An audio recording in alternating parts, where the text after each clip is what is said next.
les matines, cet ensemble des matines, et puis tout ce que nous avons entendu, est d'un tel dynamisme que je comprends tout à fait la précipitation de Christophe pour être dans cette force qu'il y avait depuis le début, et qui est la force communicative de cette naissance de Dieu, parfaitement Dieu, devenant l'homme parfait, pour que les hommes, pas parfaits du tout que nous sommes, deviennent Dieu par la foi, par leur participation à l'Église qui leur permet d'être déifiés et qui permettra au meilleur de leurs œuvres d'être transfigurés. Aujourd'hui, donc, nous célébrons la naissance du Verbe de Dieu, Jésus-Christ, le Messie annoncé au peuple de l'Alliance, et nous sommes, nous, le peuple qu'il a reconnu comme étant Messie, comme étant homme parfait, de Dieu parfait, et qui a les deux natures, divine et humaine. Et par cette nature humaine, dont dans son humilité absolue, il a pris en charge, il nous connaît et il nous permet de devenir qui nous sommes appelés à devenir depuis la création, depuis le début de la création. Mais le malin, entre-temps, est venu et nous a fait croire que nous deviendrions des dieux tout seuls, sans Dieu. L'histoire continue. Des gens sont persuadés qu'ils n'ont besoin de personne d'autre que d'eux-mêmes. Et ceci étant dit, c'est que nous, à ce moment-là, nous bénéficions dans la foi complètement de cette dimension divino-humaine, sans quoi la vie humaine est insuffisante. L'humanisme ne suffit pas à l'homme, même le meilleur humanisme.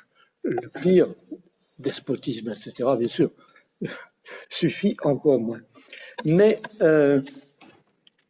il est bon, dans cette journée, dans cette soirée, dans cette journée, dans cette nuit de la naissance du Christ, d'entendre justement ce que nous venons d'entendre et d'y participer avec toute la fougue possible qui réveille notre feu intérieur dans le silence intérieur le plus vrai et qui nous permet de devenir qui nous sommes appelés à devenir.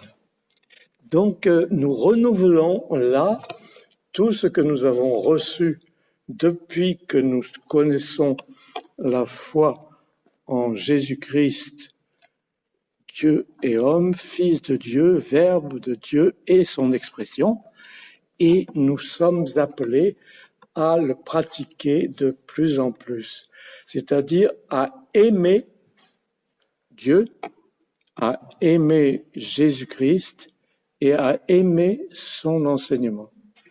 De sorte que pour nous, la loi qui dans le peuple de l'Alliance, le peuple juif, était un ensemble d'interdits nombreux, il y en avait plus d'une centaine, pour nous se résume la loi à deux: aime Dieu et aime ton prochain.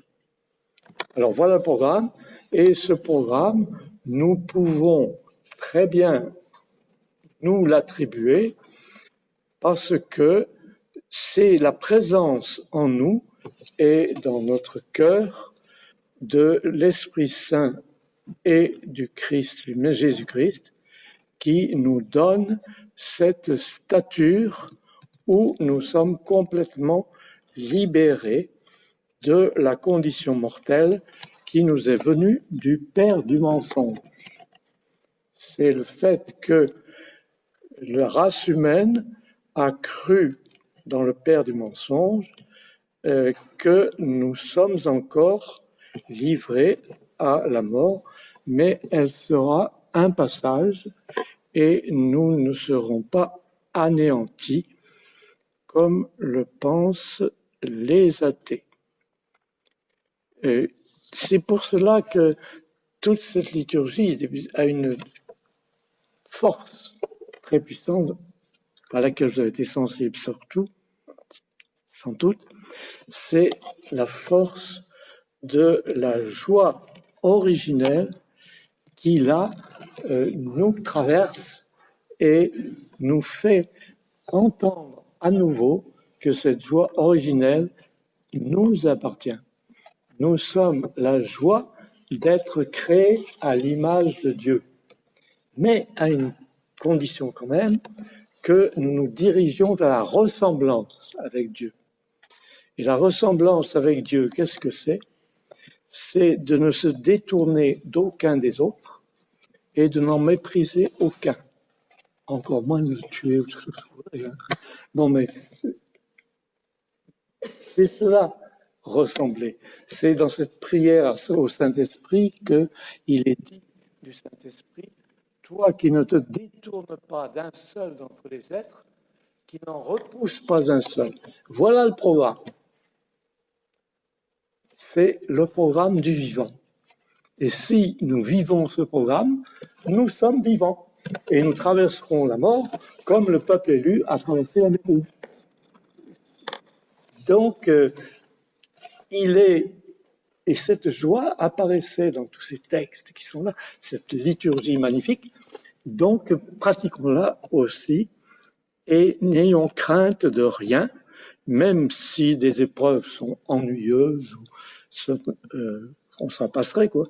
Eh bien, savoir qu'elles sont l'humus, si vous voulez, ou le terreau qui va permettre à l'homme nouveau que nous sommes appelés à devenir, que nous sommes appelés à devenir, et qui est là et qui attend de se développer et d'être lui aussi ou elle aussi aimé. Que le Père, le Fils et le Saint-Esprit nous donnent ce goût de la paix intérieure, de la joie, qui n'a besoin de tuer personne ni de condamner personne. Et sachons bien que si nous accusons, nous devenons comme le roi du mensonge. Alors, un des moyens de garder cette joie, c'est de n'accuser personne. C'est la faute de qui? C'est ta faute. Non. Si nous arrivons même à ne pas nous mesurer aux autres, nous voir les autres avec une certaine envie, on commence à être de véritables vivants. Que la vie soit notre hôte bien-aimé. La vie, c'est le Père, le Fils et le Saint-Esprit dont nous sommes, dont nous devenons le temple bien-aimé.